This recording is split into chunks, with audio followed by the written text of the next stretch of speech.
پښتنو در په در بې کوره به شو که چېرته یو نه شو بې زوره به شو او راځئ چې پورته کړو د امن جنډه خلاص ته جنګونو د دې اوره به شو. بسم الله الرحمن الرحیم. مرګرو سلامونه، نیکې هیلې احترامات مو منئ. ستاسو ورور روزمینی سبزی په پروګرام ادبي زغل کې. څنګه چې تاسو ته پته ده چې په دې پروګرام کې موږ د ښه شاعرانو پسې ګرځو، د هغوی نه شعرونه ریکارډ کوو، تاسو ته په پښتنه مینه ډالۍ کوو. نو مرګرو نن را سره په دې سلسله کې صاحب مانیروال صاحب دی چې د هغه نه به ښه شعرونه ریکارډ کوو، تاسو ته به په پښتنه مینه ډالۍ کوو. نو په پروګرام ادبي زغل کې صاحب ته موږ د ټولو نه مخکې په خیرالي او مننه کوو. ډېره زیاته مننه یوسفزي صاحب چې تاسو موږ له ټایم راکو. که زه دا ووایم نو زه به ښه شاعر نه یم، ځکه چې زه راځم او د دې بونیر د سیمې ډېر ښه شاعران دي، ډېر استادان دي چې ډېر ښه غزل لیکي، او په اوسني دور کې چې څومره بونیر د غزل او د نظم په سلسله کې مخکې روان دی، نو دا بس یو سړی زیاتې کوي چې د بونیر د شاعرانو صفتونه کې هغه یې مني نه. که زه دا ووایم نو په نن سبا کې د منیر بونیري چې څومره مخه نیولې ده چې هغه په لر او بر په وزیرستان کې چې هغه سره څومره خلک مینه کوي، د هغې ټول کریډټ چې کوم دی هغه دی بونیر ته راځي. د بونیر وینس چې کوم دی یا د رمیز دی چې کوم دی هغه د دې چې څه کړي دي، نو نن سبا د پښتو په معاشره کې هغه ډېر په لوړ ډیری باندې ولاړ دي. او ډېره زیاته مننه چې موږ له هم په پروګرام کې وخت راکو، ټایم هم راکو، او ډېره زیاته مننه. نو مینوالو ته به نه خواږه شعرونه چې ووایو موږ ورته په پښتنه مینه ډالۍ کوو. ډېره زیاته مننه. دغه څو شعرونه چې زمانه ژوند غواړي، خندا غواړي چې څه وکړمه، زمانه ژوند غواړي، خندا غواړي چې څه وکړمه، زړه راکوي خو زما سا غواړي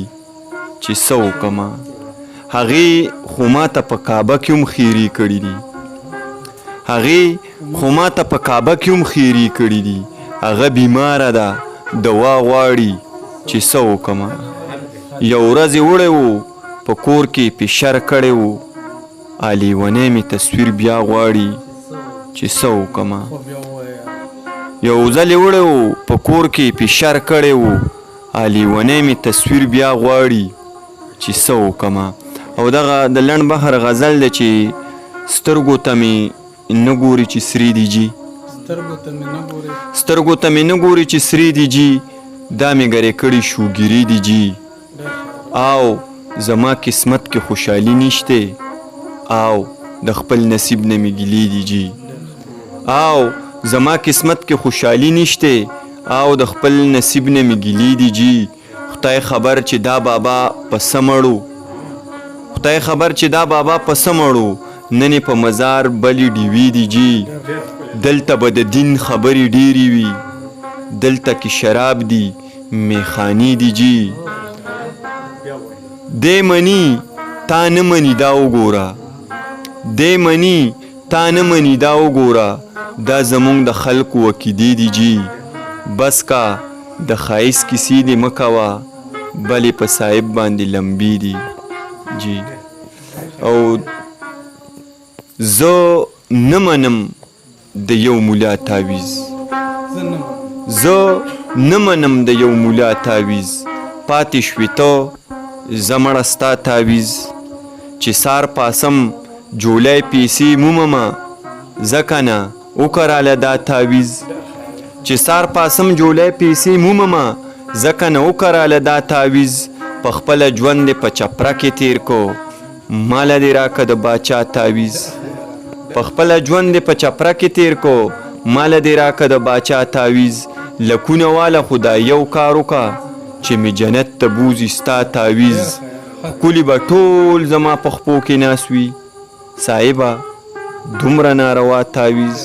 او دغه یو دوه شعره نور دی چې سبلا شور دی د ښارونو منځ کې، مونږ لیوني شو د ګلونو منځ کې، سبلا شور دی د ښارونو منځ کې، مونږ لیوني شو د ګلونو منځ کې، مونږ مینه کړې ده مونږ مینه شیندو، راشه د څومره نفرتونو منځ کې، مولا الله دې د نڅا وباسي د دغه ډېرو کتابونو منځ کې. ډېره مننه. مرګرو دا زمونږ سره صاحب مانیروال چې مونږ ته خواږه خواږه شعرونه واورېدو تاسو به مو اورېدلي خوندونه به مو ترې اخیستي نو تر بل پروګرامه پورې اجازت راکړئ د الله په امان ستاسو ورور عثماني صاحب دی